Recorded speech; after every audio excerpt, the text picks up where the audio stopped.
ሕያዋን ከሙታን መካከል ስለምን ትፈልጋላችሁ? ተነስቷል እንጂ በዚህ የለም። እንኳን ለጌታችንና ለመድኃኒታችን ለኢየሱስ ክርስቶስ የትንሣኤ በዓል በሰላም አደረሳችሁ።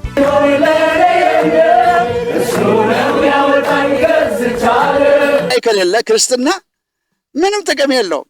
ነገር ግን መድኃኒታችን ኢየሱስ ክርስቶስ መቃብርን ፈነቃቅሎ ነው የተነሳው። የመጀመሪያ ጨዋታ የሚሆነው የዚህ አይነት ፈተና ሲገጥማችሁ ምንም መዝሙር ሳታውቁ ብቻብላችሁ ኢየሱስን ይዞ ቃሉን ተመርኩዞ